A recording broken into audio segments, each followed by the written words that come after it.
and welcome to episode 194 of AvTalk. I am Ian Petchnick, here as always with Jason Rabinowitz. And hello, Ian. How are you? I'm well, Jason. How are you, sir? Is the real question. I am good. I am currently in St. Martin. It's dark out now, so I can't see any airplanes, but I am in one of my happy places. You are close to the airplanes, no matter if you can see them or not. That's true. They are there. They're sleeping, but they're there. They're sleeping. Well, that's good. I appreciate you've been gracious enough to keep me regaled with photos and some videos throughout the day today. So I do appreciate that on your part. How is St. Martin? I mean, is it fully recovered? Because after the hurricane a few years ago, the beach was gone, the hotels were in disarray, but things have come back to a certain extent still. There's a way to go. Well, yeah, I'm staying at the Sonesta Ocean Point, which is the resort right by the airport. And I think they tried to reopen March 2020, actually. So not the greatest of timings. Great timing. Yeah, they went straight from being obliterated by a hurricane to being obliterated by COVID. But now they bounced back. They're doing well. The whole place is totally reconstructed. I don't know if the rest of the island is faring quite as well, but the beach is back. The little road there. The airport itself is on its way back. I think they should be done sometime next year. But right now, if there are jet bridges, they're not in use. There are several gates where there just are no jet bridges. It's just a hole in the wall. So it's very much still a temporary operation in the terminal while they piece it back together. But I think they should be coming along to finishing it next year. Excellent. That's good to hear. Yeah. I really, it's like I don't know, on the short list of AvGeek things to do in life. That's I think one of the biggest that I regret not doing sooner when the 747 was still flying there on a regular basis. Yeah, it's pretty great. And it's a place where most people, whether they are an AvGeek or not, they will stop and look at the planes, mostly because it's just fascinating to watch them, and secondly, because they're actually quite loud. They've been doing takeoffs in the other direction, so takeoffs where they take off over the beach and over the ocean, which is, I'm not going to say rare or unusual, but it's been far more common than I've seen in my last visits here. But today I was standing on the curb at the road at the very end of the runway, and a JetBlue A321 and a Delta 757 took off in that direction, and it's just really fun to watch them come right at you and take off right over your head. It's pretty unique. Not the only place in the world you can get that, but it's one of the most unique. I always find it interesting that the places where that happens are all pretty much like resort airports or airports where people go on vacation. Like I'm thinking of like Corfu, and there's another one in Southern Europe where you can basically touch the aircraft as they come to line. So I always thought that was interesting that people go on vacation and they can go, get real close to planes. Oh yeah, and it's fun. And one of the arrivals today, I think it was a PC-12. I think it was actually an SR-22, was remarkably low to the point where even the locals looked at it and said, "Damn, that was low." So if the locals are remarking about the aircraft that they see happen 100 times a day, it was low. It was low. Well, good. I'm glad you're having a good time, and I'm glad that our recording worked out this week because there's a lot of news. Last week, we had a very busy week. We went to Sweden. You came back. I came back a few days after you, and that was all good and fun. But then we found out about United Airlines ordering a massive number of planes. All of them. They've ordered all of Boeing's planes. All of them. Every single one. They said we'll take one of each. The largest wide-body order in U.S. airline history. 100 firm orders plus 100 options for 787s, with delivery beginning in 2024, continuing through 2032. United has ordered 787s. We don't know how they'll break those down between the 8, 9, and 10. Well, United doesn't know at this point either. They specifically said, we're going Right, to right. decide this later. We don't need to figure that out now because some of these planes are going to be delivered so far in the future that we're just ordering the 787 type. Yes, and we also don't yet know which engines will be on the aircraft.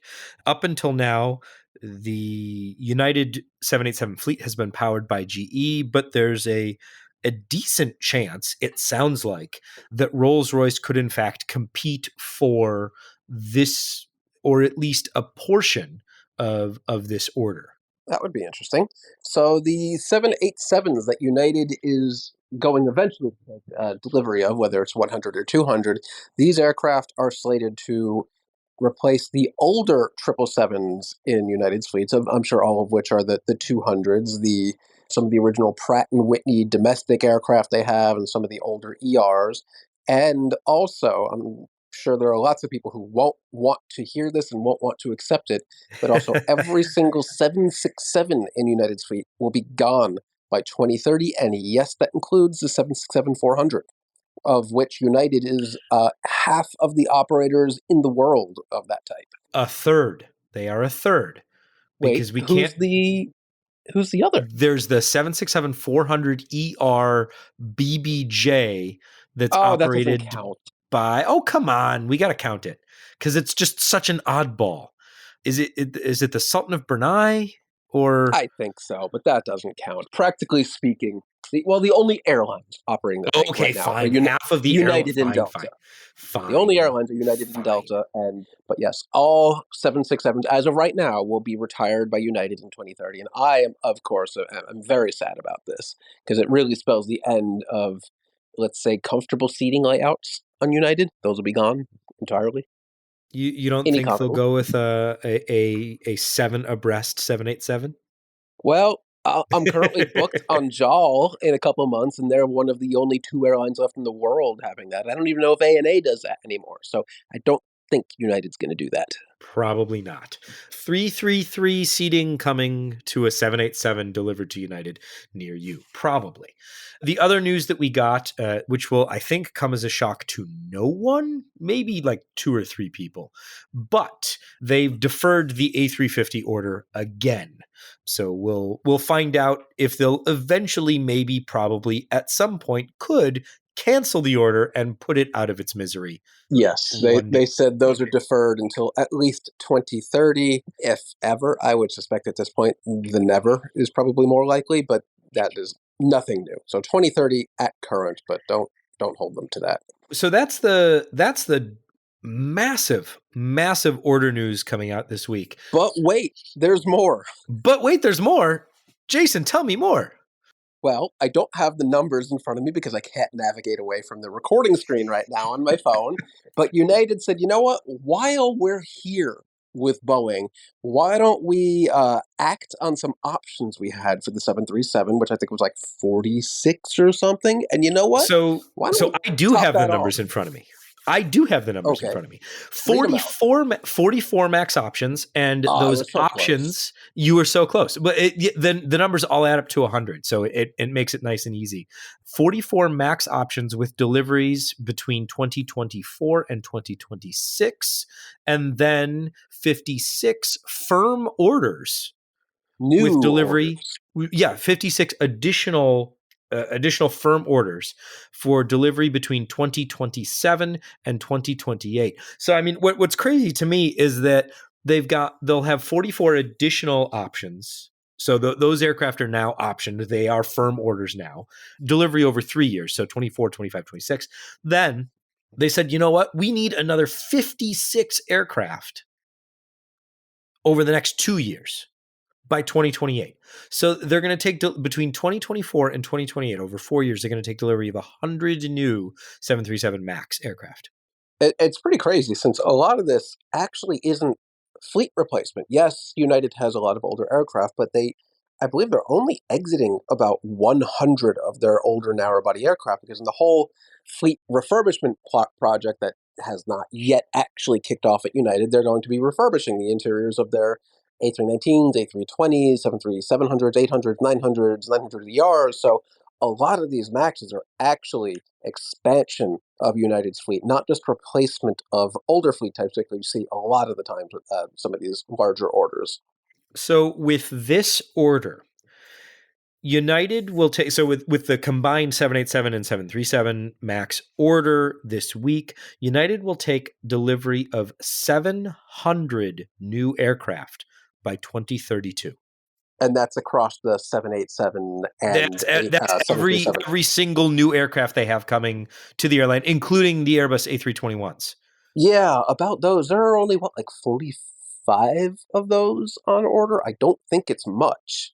So Yeah, it's so that's going to be more of a niche aircraft, but it still factors into the massive number, the massive number of aircraft they're going to take by the turn of the next century. So they've got 70 A321 neos on order, and they announced that they're expected to take those sometime beginning next year, or early part of next year.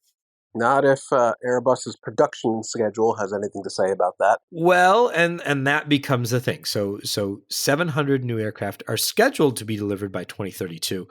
At the current rate, between Airbus's production issues, between Boeing's production issues, That ain't when gonna all of happen these if things don't change aircraft dramatically. get delivered is really the big question. I mean, I think I read today that Airbus might pause production for like months to let the supply chain catch up. I don't remember where I read that or if that's even true, but just the mere fact that they're even talking about something like that is pretty remarkable. Yeah, I mean, I think that at this point they have to figure out what to do to get things back on track. How they do that, whether it's a production pause or finding a way to help suppliers meet their demand to continue raising and raising and raising and raising rates, that's a big one. I mean, like, if you look at the delivery schedule for the 56 max orders with delivery between 2077 and 2028, so over 2 years, so you're looking at what, 28 aircraft per year. At Boeing's proposed rates, they could fill the United order in 2 months.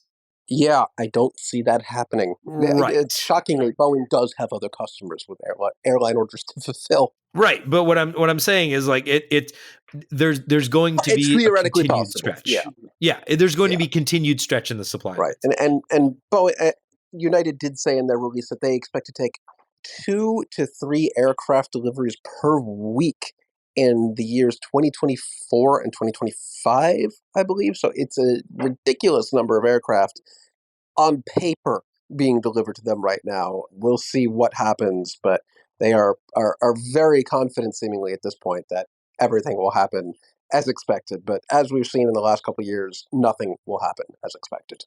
Speaking of nothing happening as expected, Boom announced that they will partner with a trio of companies to, instead of find an engine for their proposed Overture supersonic jet, they will in fact design and build one with those companies themselves. They're saying that A trio of companies. So what is it like? Rolls Royce, Pratt and Whitney, and CFM. good guesses, but all mostly wrong. So the three companies that are partnering with Boom to create what they're calling the Symphony engine for the Overture aircraft. We're getting really heavy-handed into the classical music references, but we'll take what we can get, I guess. You have Florida Turbine Technologies for engine design, GE Additive, which is a division of GE Aviation, for additive technology design consulting, and Standard Aero for engine maintenance. Standard Aero is as an MRO, and they will contribute maintenance and associated maintenance related activities to Boom's design. So three companies kind of coming together-ish with Boom to build an engine. The specs that Boom is offering on the Symphony engine, a medium bypass turbofan with the same basic architecture that powers all commercial aircraft. But this new propulsion system, quote, will include a Boom-designed axisymmetric supersonic intake, a variable geometry, low noise exhaust nozzle, and a passive cooled high pressure turbine. 35,000 pounds at takeoff, optimized for 100% sustainable aviation fuel, of course. Single stage fan designed for quiet operation, passively cooled high pressure turbine listed again. The additive GE additive comes in here with the additive manufacturing for low weight, low part count, and reduced assembly costs. And of course, it complies with all sorts of FAA and EASA Part 33 requirements. So all this somehow, and the entry into service date is not pushed back at all. Maybe. Well, they said the first flight is pushed back by what 6 months or something, which is immaterial. But the entry to service date, I think they still said is 2029, which seems even more than usually impractical, or not impossible, but just it's not gonna happen. So as we all know, certifying an aircraft takes a few minutes, especially in the US, given the FAA's redoubling of its stringent application of certification requirements. Boom now says that it is, quote, on track to achieve type certification in 2029. So the target language has changed. The date stays the same, but the target language has changed a little bit. Achieve type certification, not necessarily enter service. So the goalposts are continuing to shift, as we expected they would, given the fact that no person with any sense of how long it takes to certify an aircraft believed that the 2029 number was still a reasonable and good answer to what was happening here. Well, sure, but type certification is what the last and nearly final step before entry to service, right? That's the real major hurdle. The rest of the way is getting acceptance to the airline and getting the airline trained up on it. So the goalpost may have changed, but ultimately type certification is the most troublesome, time-consuming part of the plan. Yeah, no, don't get me wrong. That's still, I think, an unbelievably optimistic target. I'm just saying that they are subtly shifting that language again, and I think as things progress, we'll continue to see the language subtly shift over and over and over again, because I still firmly rooted in the belief that this is until I see the actual airplane flying, the actual airplane, not a demonstrator, not anything like that, the actual airplane flying By with the way, the actual demonstrator engines. still hasn't flown. True. Also true. I think that this is worth discussing, but only for the next 5 seconds. So, Jason, final word. I got nothing. Let's move on. Moving on.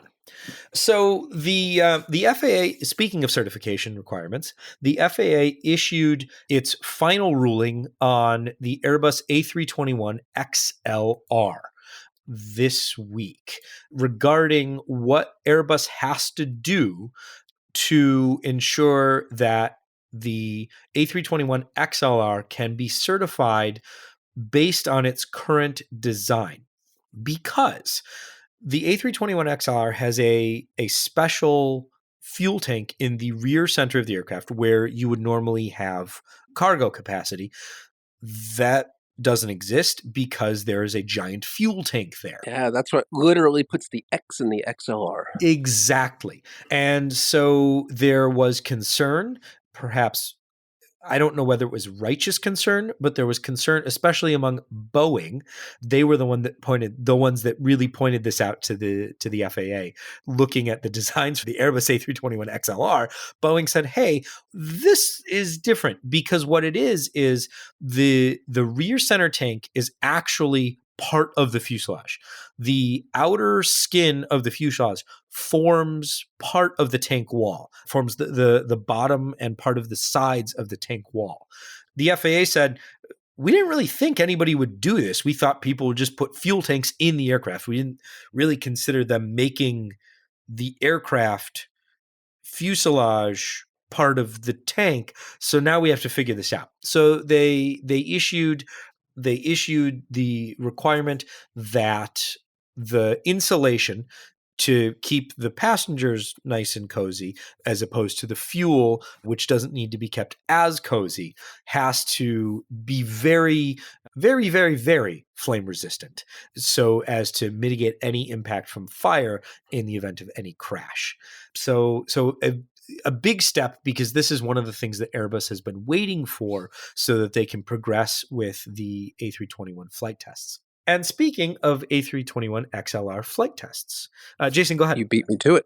You beat me to it. I was going to mention, didn't that plane just do something fun this week? It absolutely did. So Airbus took its A321 XLR on a 13-hour journey over 9 countries in Europe and the Bay of Biscay, where they drew a very, very large XLR in the sky as part of that 13-hour flight test. And so we said to Airbus, hey, what was that all about? And they said, do you want to talk to somebody who knows actually what they're talking about and can explain all of these things? And we said, yes. And so they found us Jim Fawcett, who is the lead flight test engineer. So we're going to hear from Jim, and he's going to explain what the flight test was actually all about. It wasn't just drawing the XLR in the sky. And we'll learn more about the A321 XLR program from him.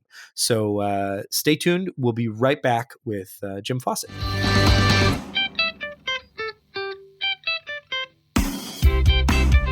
We're fortunate enough to be joined now by Jim Fawcett, who is lead flight test engineer at Airbus in Toulouse and was on board the A321 XLR 13-hour flight test this week. Jim, thank you so much for taking the time after such a long test flight to speak with us.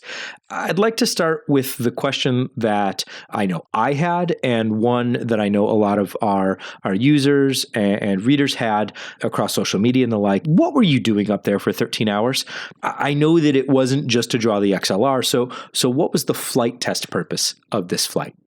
Well, first and foremost, the aim of this test flight was to look at the way in which the fuel system behaves on the 321 XLR. We've made some modifications on this aircraft, and it was important to check that those work correctly over the full flight envelope of the aircraft. So we wanted to start with a full fuel tanks and check that right down to the minimum required fuel for landing, according to the regulations, that everything worked nominally. And I'm delighted to say that that was the case. All of the transfers worked correctly. All of the indications to the crew were good. All of the transfer rates were nominal. So it was very important for us to perform a long flight to check that. It also gave us the chance to check whether the thermal model of the fuel system was correct. When the aircraft spends a long time up in altitude, it cools down the aircraft and therefore the fuel system, and we wanted to be certain that there was no misbehavior. And once again, I'm delighted to say that everything was very positive on that side as well. 13 hours is a long flight no matter how you look at it. What's happening on board the aircraft during the flight? What are the pilots doing, obviously besides flying the aircraft? And what are you as a flight test engineer, what are you working on during that long flight? I imagine there's a bit of downtime throughout the flight. Well, it's an interesting question because this flight was a little bit unusual. It was split into 2 parts. We took advantage of having the aircraft in the air anyway to be able to write the XLR logo in the sky. And although we were monitoring the fuel system during that part of the flight, it was a chance for the pilots to show off their technical skills by flying that logo manually. We had a lot of challenges for them in that test zone yesterday because there were some very strong winds and some turbulence, and they were having to fly the aircraft manually to perform the tight turns required to draw the logo. So for that first 3 hours of the flight, the pilots were very busy. In the second part of the flight, where we performed our long loop over Europe, they were able to operate the aircraft in a more classic way, just like any airline crew would do. So performing their typical flying, navigating, and communicating tasks. So that's for the pilots. In terms of the engineers, well, we were monitoring the fuel system throughout. I was joined by other colleagues as well who were looking at other systems on board the aircraft because we wanted to get as much benefit from this flight as possible. So we were looking at things like the noise environment in the aircraft for passenger comfort. We were looking at the good behavior of the toilets and the water system over a long duration to make sure there's no problems with freezing, for example. Took a look at a lot of other different systems to make sure that they were working well also. So for the engineers, there's a great deal of monitoring the systems, monitoring parameters, looking at what they're doing. And in amongst all that, we had to take time for some rest. We wanted to make sure that our pilots, we had 3 pilots, were rotating, the same for the engineers. And also we're getting some food and drink. You can imagine we drank a lot of coffee during those 13 hours yesterday. Absolutely. Knowing how much the aviation industry runs on a good pot of coffee, I can only imagine. One of the things that I wanted to ask about was the drawing of the XLR and the small portion of the X that was missing because the aircraft was only broadcasting in Mode S. Why did you take the decision not to broadcast in ADS-B and only broadcast in Mode S? So our aircraft are all technically capable of broadcasting the ADS-B signal. However, at this stage in Europe, it's not an obligation to carry ADS-B. It will become a mandate later on in 2023. So it's important for us to check that for customers who decide not to take this option for whatever reason, they may not be flying in an airspace where it's mandated, that the aircraft still works correctly and is well integrated within the air traffic control system. So that was a choice on our part to deliberately not activate it yesterday. The slight downside, obviously, only having Mode S coverage is that once we got to the range of the maximum range of the ground radars, it appeared that the part of the logo we were drawing was a little bit limited. But we've got internal data which shows that we did actually fly the whole XLR logo, so that will become available in due course. When I'm going to be on an aircraft for 13 hours, I'm loading up my iPad with movies or I'm shopping for a good book. And I think most importantly, I'm trying to figure out what snacks I want to bring for the journey in between meal services. Is the crew on a 13-hour test flight, are you packing your own sandwiches? Yeah, so some people do like to bring their own personal favorites. So maybe they bring a flask of their favorite tea or some fresh fruit or chocolate bars, whatever. But when we know we have a long flight coming up, we can prepare for it. First of all, in advance, it's important for the crew to be in good shape when they fly. So we make sure we're rested before we go flying. And then if we know that there are parts of the flight which might be a bit calmer, we can perhaps bring additional work to do. So we could be preparing a future test flight or writing a report from a previous test flight, that kind of thing.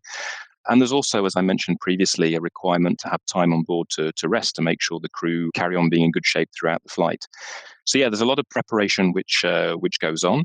And in terms of what we get on board, I mentioned the coffee, but actually we can order catering just like any airline would. So I can tell you yesterday we ate a vast quantity of croissant first thing in the morning.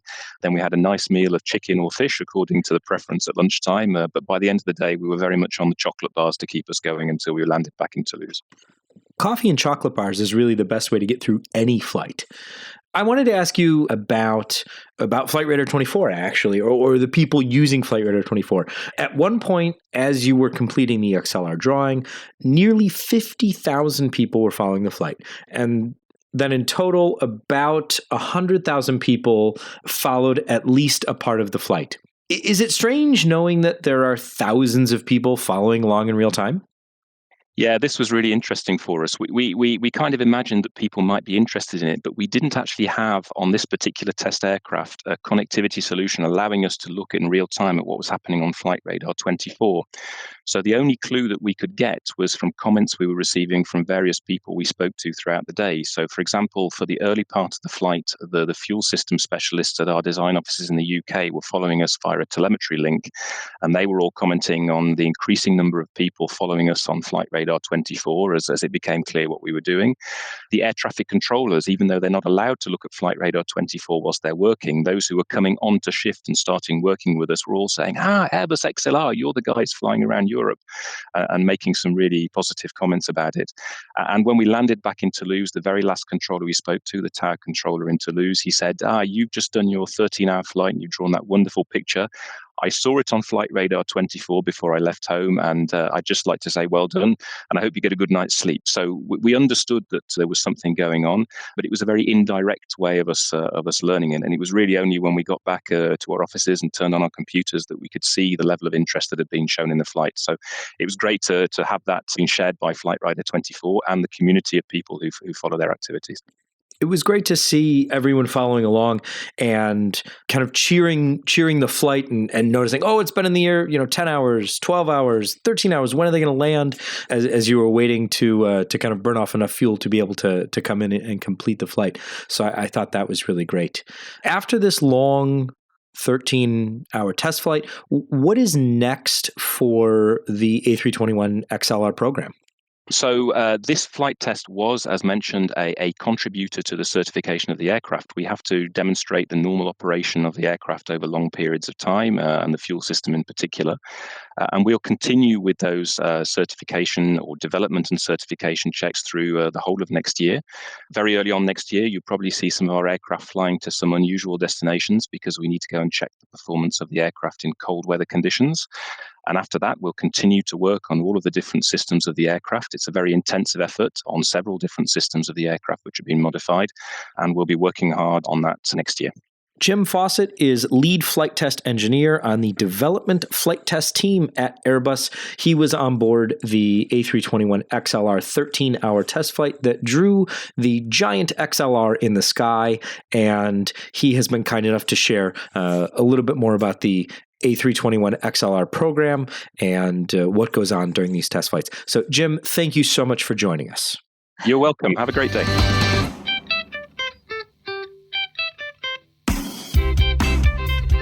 Welcome back. I thought that Jim's explanation of, kind of testing out the fuel system, you have to fill up the tanks and you have to empty the tanks. And on a plane with that much fuel capacity, it takes 13 hours. Again, the X in the XLR. The X in the XLR. Yeah. So, yeah, I mean, hopefully we'll see it over here. I assume they're off to Canada for the cold weather testing, as they usually do. But hopefully we'll see it over in the Chicago area when they do the icing testing, because they often use Milwaukee for their base for that. So hopefully we'll see it soon. Let's see. Today, Delta held its earnings calls, and the big news as far as this particular podcast is concerned is that Delta is getting rid of its 50-seat aircraft by summer of 2023. Mixed feelings on that one. Obviously, happy as a passenger that we won't have to endure 50-seat CRJs anymore, because I know Delta has quite a number of them still operating, particularly out of the MSP hub in Minneapolis. I think there are quite a number of cities in that particular region that are served by the CRJ 200s. But as Seth Miller pointed out as well, this is a blessing for people who despise the aircraft, but also a curse for cities and airports that are really only served by the CRJ 200. Delta does not have a 50-seat equivalent to what United has with the CRJ 550, where they take a 700, sprinkle some fairy dust on it, and turns into a 50-seat regional jet. Delta doesn't have that. So any city that's currently served by a 50-seat regional jet, it's either going to be upgauged to a 70-plus seater, or it's going to lose service entirely, and that's going to hurt some communities. I wouldn't be surprised if a number of cities end up losing service with Delta, or Delta's just going to have to bite the bullet and serve them with larger aircraft that they probably don't quite need. Yeah, it'll be interesting to see how they fill. I mean, because as Seth pointed out, there are quite a few cities, especially within kind of not quite driving time of the Minneapolis hub, where those 50-seat aircraft are good utility aircraft versus they might not be the best passenger experience, but they exist. They get you there, and that's what's important. They get you there. There is no equivalent to that aircraft, not at least in Delta's fleet plans in the future. So it is a gap. And in this country, we are adverse to turboprops for some reason. So there's really nothing of that size category that Delta will have in its fleet. So it's just a big hole. Same would go for American, but American's taking on CRJ 200s at this point, ironically enough. The world is topsy-turvy, my friend. It is, and win some, lose some. If you're a Delta passenger and you're still going to have your flights to wherever you want to go, you won't be on a CRJ 200 anymore, which is great. If you're an American passenger, sorry.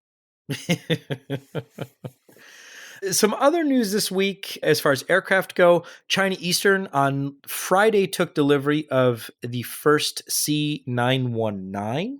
So look for that to enter service sometime soon. Yeah. It'd be interesting to see how quickly they can take delivery of a few of them to really put them into service. And I'm keen to hear what the aircraft is like from a passenger perspective, because so far we've kind of gotten the unprecedented look at first flights, and when they live streamed the first flight from the flight deck. That was pretty cool. That was wild, wasn't it? But we do have some photos and information about the interior of the Chinese Eastern aircraft, C919 interior, and it's very modern aircraft. I think it's 2x2, or I'm sorry, three seating down back in economy, and 2 up front. It looks like any other Delta or United or American Airbus. They have first class style seating like you see in the US, and then regular economy down back. I think this story probably deserves more of our time, but honestly, I don't know what else to say until it enters service and we kind of get a feeling for how the aircraft performs. This is obviously not the first Chinese manufactured aircraft to be put into service. This is kind of the real deal. First one was more of a beta test with the ARJ-21, was it? No. Yes. With the ARJ-21, which was kind of that CRJ-700 MD-80 weird clone hybrid disgusting thing. Not commercially successful. It was more of I would call it a tech demonstrator for Chinese-built aircraft from Comac. But the 919 has the potential to be a very popular aircraft in China and potentially abroad, dare I say. I know we've talked about this with John Ostrauer before, but only time will tell. Only time will tell. Speaking of time, this is kind of going back in time. Emirates is opening up new city ticketing offices, which What? I didn't see coming. That's fun.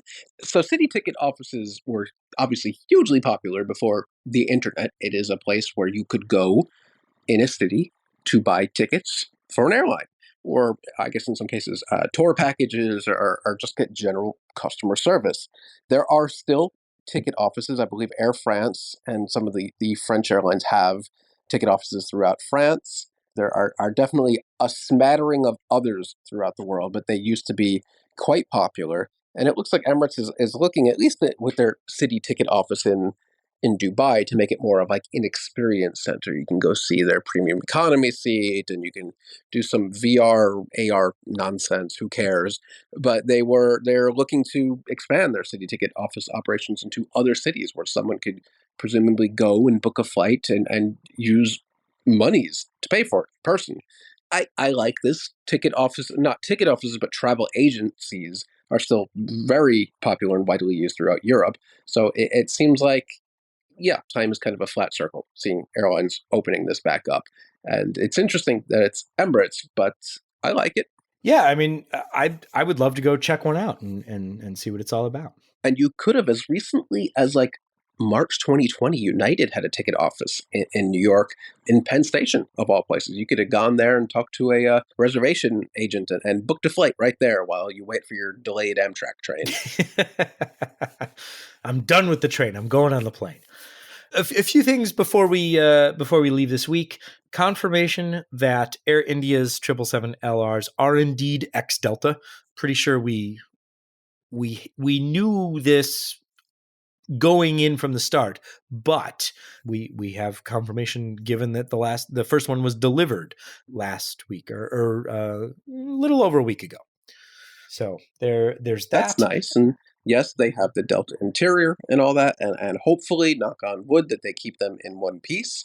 They also announced, and I know we talked about this recently, that they're going to dump 400 million euros into refurbishing their existing wide-body aircraft, which we talked about are in dire need of refurbishment.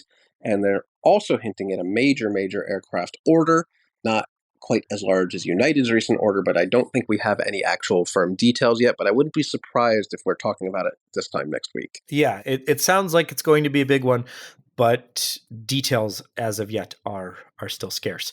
This week in Toulouse, Condor's first A330neo, the A330neo that is in the green beach towel livery. Oh, was it delivered?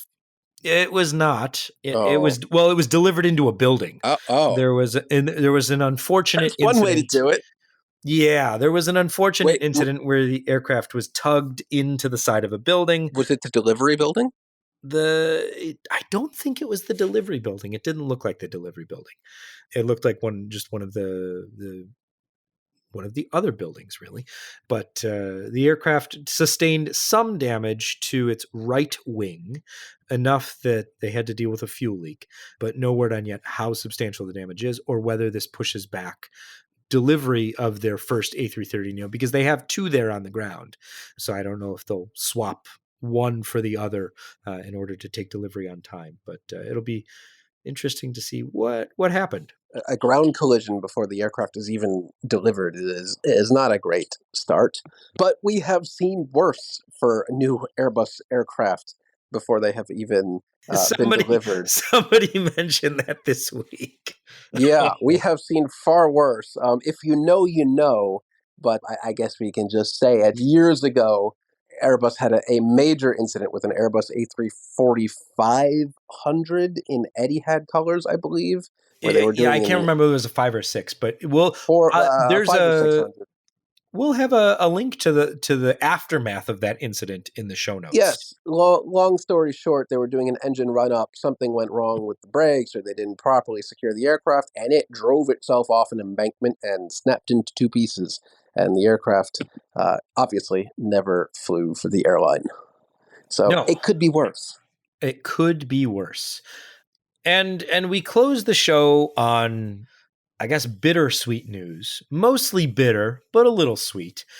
The NASA 747 SP SOFIA telescope, the Strategic Observatory for Infrared Astronomy, is officially retired. It flew this week from its home in Palmdale, California, down to the Pima Air and Space Museum in Arizona. I say bittersweet because I'm bitter that the science was not funded and it hasn't continued to fly, and I didn't get to fly on it ever, but it's sweet because it's going to museums, so you'll be able to visit it at Pima after they get everything all set up.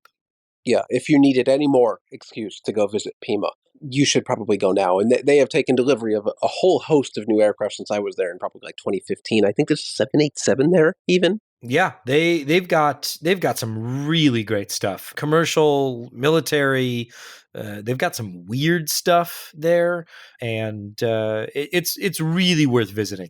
Definitely one of the, if not the best, outdoor aviation museums in the world. And that doesn't even count for the military side, which isn't even in that part of the museum. It's its own separate thing, I believe. Yeah, the military boatyard at Davis Monthan.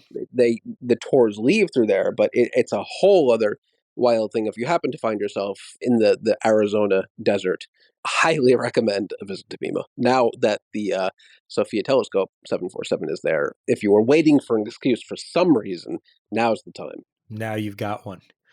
Well, Jason, I shall not keep you any longer from the beach at St. Martin, though you did mention it was dark, so be careful on the dark beach, or go rest up so that you can look at more airplanes tomorrow.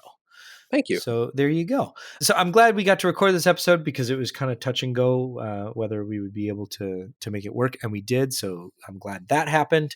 And this has been episode 194. We're closing in on 200. We should figure out what we're going to do for we should start planning episode 200. And next week is episode 195. That will be our last new episode for the year, and then in the last week of the year we'll have an episode that kind of recaps what we talked about this year and some of our best conversations. So if you have a favorite conversation that you think we should include in that episode, email us at podcast@fr24.com and let us know what has been your favorite conversation and episode so far this year. And we'll see if we can get it included in that episode coming up in 2 weeks. But until next week, I am Ian Petchnick, here as always with Jason Rabinowitz. Thanks for listening.